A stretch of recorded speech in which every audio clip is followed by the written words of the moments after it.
আসসালামু আলাইকুম, welcome to my channel. আজকে আরেকটা নতুন রেসিপি নিয়ে আসছি, আর এটা হচ্ছে ভাজাপুলি পিঠা। আর এই পিঠাটা কিন্তু সারা বছর ধরে খাওয়া যায়।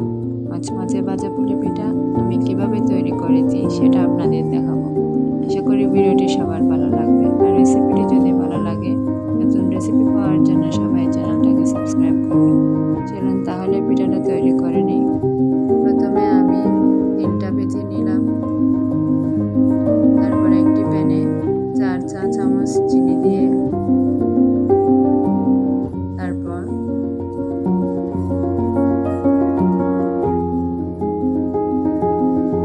পরিমাণ মতো লবণ দিয়ে দিচ্ছি।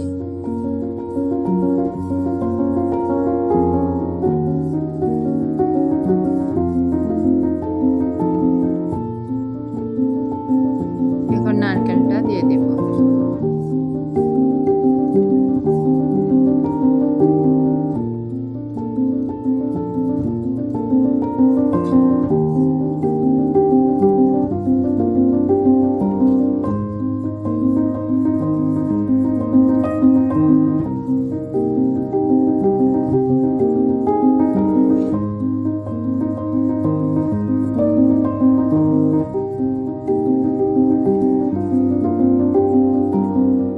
আমার নারকেলটা ফ্রিজ থেকে নেওয়ার কারণে একটু দলা পেকে আছে,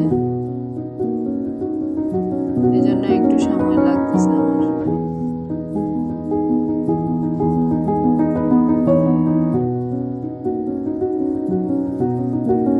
একটু ভালোভাবে নেড়ে চেড়ে চিনিটা গলিয়ে নিচ্ছি।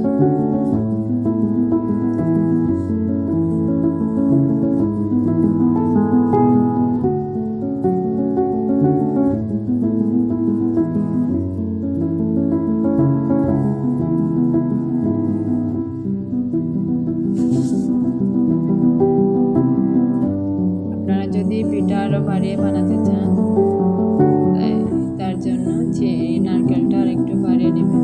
এখন তিলটা নারকেলের সাথে দিয়ে দিচ্ছি। তিল আর নারকেলের পুর তৈরি করছি।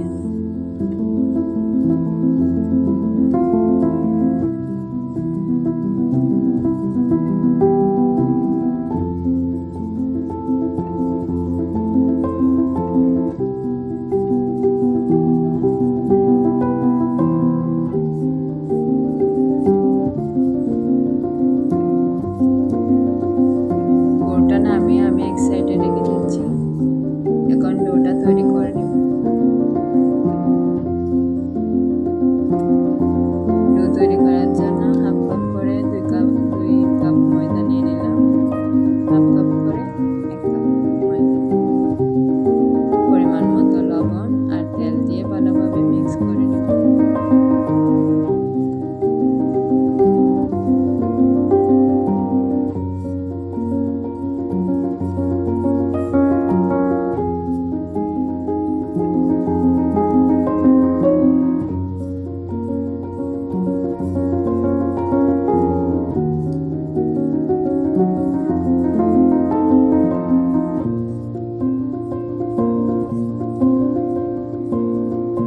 মিক্স করতে করতে যখন এই পর্যায়ে আসবে, তখন পানি দিয়ে একটা সফট ডো তৈরি করে নেব।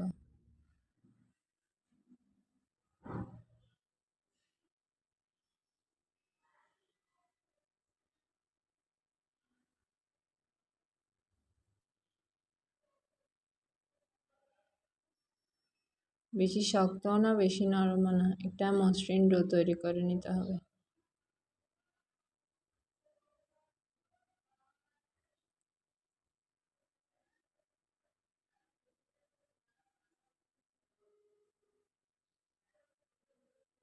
এভাবে একটা মসৃণ ডো তৈরি করে নেবেন। এখন 5 মিনিটের জন্য একটু রেস্টে রেখে দেব।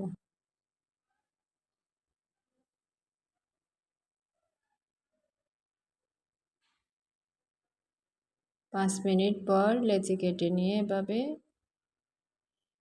পাতলাও না বেশি মোটাও না, এইভাবে করে রুটি তৈরি করে নেব। সবগুলা রুটি আমি তৈরি করে নিচ্ছি।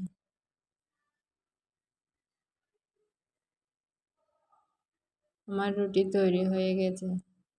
এখন পিঠাটা তৈরি করে নেব।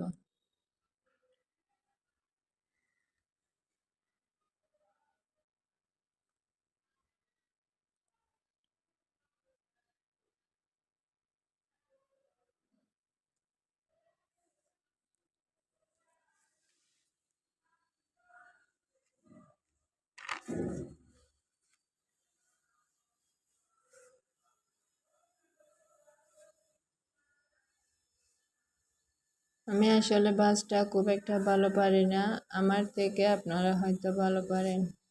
আমি এইভাবে করে হালকা হাতে যেভাবে পারি আর কি সব পিঠা তৈরি করে নিচ্ছি।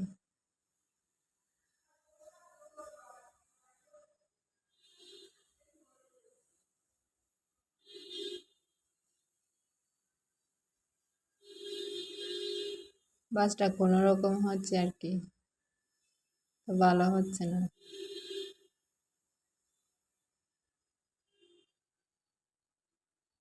এভাবে করে আমি সব পিঠা তৈরি করে নিচ্ছি।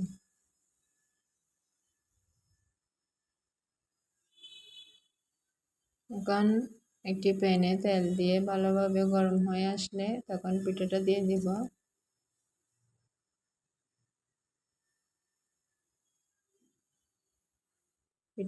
পিঠাগুলা দেওয়ার পর এক পাশ হয়ে আসলে অপর পাশ উল্টিয়ে দিব। উল্টে পাল্টে ভালোভাবে গোল্ডেন ব্রাউন কালার হলে তারপর আমি উঠিয়ে নিব।